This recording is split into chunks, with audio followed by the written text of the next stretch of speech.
আছে ফুরফুরা শরীফের ভালোবাসা, হ্যাঁ না না? জোরে বলেন হ্যাঁ না না? আমি হয়তো মানি না, আমি হয়তো চলি না, কিন্তু আমার বাপ চলতো, এরকমও তো আছে না নাই? আছি তো? তাহলে ইনি যে কথাটা বলেছেন আপনাদের বিশ্বাস? বিশ্বাস? অতএব তবলিগ হেজবুল্লাহ নিয়ে যারা ঝগড়া বাঁধিয়েছে সব কটা শালা ছেঁচর, আর ওই চিটিংবাজ, আর ওই ফোচকেরা, ওলামারা না। মনে থাকবেন ইনশাল্লাহ। ও আপনাদের এলাকার যত বড় মুফতি হোক আর যা হোক, উনি বলে গেছেন ফোচকেরা করেছে, বলেছে না? হ্যাঁ না না? এরপর যেন মনে থাকে কেউ যদি এরকম ঠোকাঠকি করাতে চায়, জানবে তারা সেই ফোচকের এক জাত। মনে থাকবেন ইনশাল্লাহ, মনে থাকবেন ইনশাল্লাহ। অতএব ওই ফোচকেদের পাল্লায় পড়ে নিজেদের মা বাপের ঐতিহ্য নষ্ট করবেন করবেন বাস, বয়ান শেষ। আর একটা কথা, ওই যে আপনাদের এখানে লেখা আছে, ঢোকার সময় দেখছিলাম, আর এখানে বসে বসে দেখছি, শিক্ষাই জাতির, জোরে বলেন, জোরে বলেন, যে শিক্ষা ভাইয়ের সাথে ভাইয়ের মামলা করায়, যে শিক্ষা বিধবার ইনসাফ কেড়ে নেয়, যে শিক্ষা ইয়েতিমের চোখের পানি ঝরায়, যে শিক্ষা মানুষকে মনুষ্যত্ব থেকে বিক্রি করতে বাধ্য করায়, ওটাই হলো জাতির মেরুদণ্ড। তাহলে কোনটা? মেরে মহতম দোস্তর বুজুর্গ, আজ সমাজের উচ্চ শিক্ষার আসনে তারা মানুষকে সব থেকে বেশি বিপদে ফেলার চক্রান্ত করছে, যারা মানুষের মেরুদণ্ড। তারা এই জাতিকে নিপংস থেকে বাঁচানোর জন্য, এই জাতিকে আবার মেরুদণ্ড তুলে দাঁড়ানোর জন্য ও শিক্ষা, যেটা রাসূল বলে গেছেন, কুন আলিমান, তোমরা আলিম হও। কি হও বলো? জোরে বলো। একটা কথা বলতে চাইছিলাম না, কিন্তু বলছি, 5 মিনিট ক্ষমা করে দেবেন। সাময়িক ধরে নিন, ইনি আমার শ্বশুর মশাই, যদিও নয়, বোঝাচ্ছি।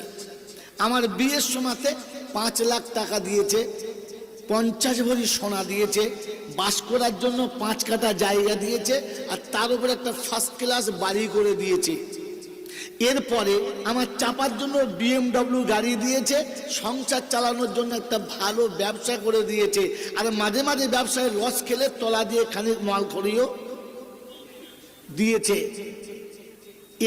এই রকম শ্বশুর যদি কোনো সময় বলে, বাবু বাড়িতে একটু কাজ ছিল, 10 মিনিটের মতো এসে তো, আর আমি যদি বলি আমি আমার কাজে ব্যস্ত আছি, টাইম নেই, আমি একটা কাজে আছি, এই শব্দ যদি সমাজে বলি, আপনারা মুখ খুলে বলেন আমার মতো জামাইকে কি শব্দ বলা যায়? কথা বললাম হাসে খালি, ভাষাতে বলুন না, নোংরা ভাষাতে বলুন। কি আর ভাষাটা ভালো ভাষা দিয়ে বলুন। আরে বোকা, বাংলা ভাষায় আপনারা যে নিরক্ষর, ওটা তার নমুনা। একটা মেয়েকে বেশ্যা বলতো যতক্ষণ, চরিত্রহীন বলতে ততক্ষণ, কুলোটা বলতে ততক্ষণ। বাংলা ভাষা তো নিরক্ষর সমাজ তো আপনারা। মুনাফিক কেন বলতে যাবেন? নেমখারামকে বলতে পারতেন,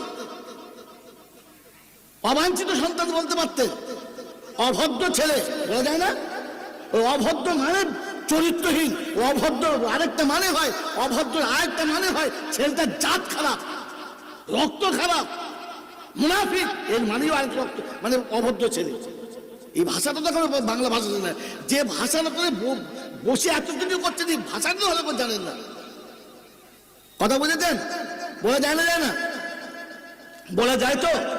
আচ্ছা আচ্ছা, নিমখারাম ছেলে তো ফুটপাত থেকে তুলে এনে তোকে জামাই করলো, এত কিছু করে দিল, সেই শ্বশুরটা ডাকে আর কি বলে, আমার ব্যস্ত আছি, কেন না বলেন? জোরে বলেন, বলতে পারে না? তো মেরে মহতম দোস্তর বলছেন, ওটাতে যদি আমি নেমখারাম হই, তো বাপের শীত দাঁড়াতে 2 ফোঁটা নোংরা পানি দিয়েছে কে? জোরে বলেন। আর ওখান থেকে এনে মায়ের পেটে জমিয়েছে কে? ওই মায়ের পেটের ভিতরে ওই ফিল্টারের মেশিনটা দিয়েছে কে?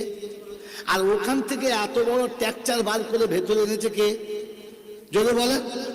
যে শরীরে অ্যাডমিনিস্ট্রেশন শরীরটা দিয়েছে কে? যে চোখ দুটো দিয়ে তাকে পৃথিবী জয় করেছেন, এই চোখ দুটো দিয়েছে কে? ওই আল্লাহ ডাকে, আর ইয়ে বলে আমি খুব ব্যস্ত আছি, জানেন, খুব কাজে ব্যস্ত আছি। একে কি বলে? জোরে বলেন। ওই নেমোখানামের হাত থেকে যদি বাঁচাতে চান, এই জাতিকে আলিম করান। অফিসে থাকলে আজান হলে মসজিদে আসবে, আদালত থাকলে মসজিদে আসবে, পৃথিবীর রঙ্গমঞ্চে থাকলে মসজিদে আসবে, আদালত চালালে মসজিদে আসবে, ব্যারিস্টার হলেও আদালতে আসবে, ও এমএলএ এমপি হলেও আদালত আসবে। বিশ্বের যে আদালতে থাকুক, যখন ও আজান হবে ওর মনে হবে আমার রব আমাকে ডেকেছে, তখন এই চরিত্রহীনের খাতা থেকে আপনার নামটা কেটে যাবে আর আপনি বেঁচে যাবেন। বলেন, এই জাতির মেরুদণ্ড সোজা করে তুলে দাঁড়ানোর মতো বাচ্চা বানানোর ইচ্ছা আছে? জোরে বলেন আছে? কার কার আছে? হাত তোলেন, তোলেন, হাত তোলেন। কার কার আছে? শুধু আমার কথা শুনে তুললেন না বুঝে তুললেন? জোরে বলেন।